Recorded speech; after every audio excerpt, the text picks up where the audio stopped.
எல்லோருக்கும் வணக்கம் மக்களே. இந்த வீடியோவில் பார்த்தீங்கன்னா ரொம்பவே முக்கியமான ஒரு விஷயத்தை பற்றி நம்ம தெரிஞ்சுக்க போகிறோம்.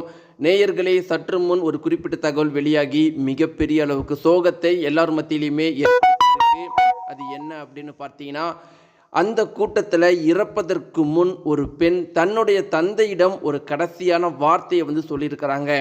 நம்ம எல்லாருக்குமே தெரியும், தாவேகா பொதுக்கூட்டத்தில் மிகப்பெரிய நெரிசல் ஏற்பட்டு பல பேர் இறந்துட்டாங்க. அதில் ஒரு குறிப்பிட்ட சம்பவம் பற்றின தகவல் இப்போ வெளியாகி எல்லார் மத்தியிலுமே மிகப்பெரிய அளவுக்கு பரபரப்பை ஏற்படுத்தியிருக்கு. அப்படி என்ன ஒரு விஷயத்தை அந்த மகள் அவர்கள், தாவேகா கூட்டத்தில் கலந்துக்கிட்ட அந்த மகள் அவர்கள் இறப்பதற்கு முன் தன்னுடைய தந்தை கிட்ட சொல்லியிருக்காரு அப்படிங்கிற அந்த அதிர்ச்சிகர தகவலை இப்போ சமூக வலைத்தளங்களில் பரவிட்டு இருக்கிற அந்த குறிப்பிட்ட விஷயத்தை பற்றி தான் நாம் தெரிஞ்சுக்க போகிறோம். நேயர்களே, வாங்க வீடியோக்குள்ளே போகலாம். நம்முடைய சேனலுக்கு நீங்கள் புதியவராக இருந்தால் மறக்காமல் சப்ஸ்கிரைப் பண்ணுங்க.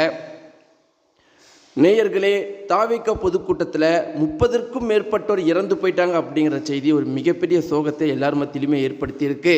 இதற்கு யார் பொறுப்பு, இதற்கு யார் காரணம் அப்படின்னு பார்த்தீங்கன்னா, பல பேர் பலவிதமான கருத்துக்களை சொல்கிறாங்க. ஆனால் பெரும்பாலானவர்கள் என்ன கருத்துக்கள் சொல்கிறாங்க அப்படின்னு பார்த்தீங்கன்னா, முதல்ல அரசாங்கம் எதற்கு இந்த மாதிரி குறுகிய இடத்துல ஒரு பொதுக்கூட்டத்துக்கு அனுமதி தராங்க?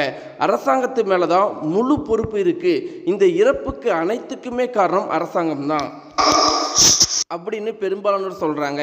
இன்னும் சில பேர் என்ன சொல்கிறாங்க அப்படின்னு பார்த்தீங்கன்னா, ஆளும் கட்சியினர் தாவேகா கட்சி பெருசாக வளரக்கூடாது அப்படின்னு சதி வேலை செய்துட்டாங்க அப்படிங்கிற ஒரு தகவலையும் பரப்பிட்டு இருக்கிறாங்க சமூக வலைத்தளங்களில்.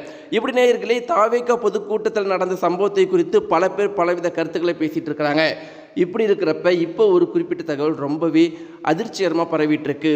அதில் என்ன அப்படின்னு பார்த்தீங்கன்னா, ஒரு மகள் அந்த கூட்ட நெரிசலில் மாட்டி சிக்கி தவிச்சிட்டு இருக்கும்போது இறப்பதற்கு முன்னாடி தன்னோட தந்தையை பார்த்து, அப்பா நீங்கள் பத்திரமா முன்னாடி போயிடுங்க, நான் எப்படியாவது வந்துடுறேன் அப்படின்னு சொன்னதா அந்த தந்தை சொன்ன தகவல் தான் இப்போ மிகப்பெரிய அளவுக்கு எல்லார் மத்தியிலுமே வருத்தத்தையும் கண்ணீரையும் கலங்க வைத்திருக்கு. நேயர்களே, இவ்வளோ பெரிய ஒரு மரணம் நடந்ததற்கான காரணமாக நீங்கள் என்ன நினைக்கிறீங்க?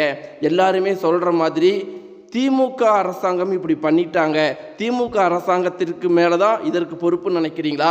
இல்லை எல்லாரும் சொல்கிற மாதிரி இதற்கு பின்னாடி ஏதாவது சதி நடந்திருக்கும் நீங்கள் நினைக்கிறீங்களா? உங்களுடைய கருத்துக்களை மறக்காமல் சொல்லுங்கள். நன்றி.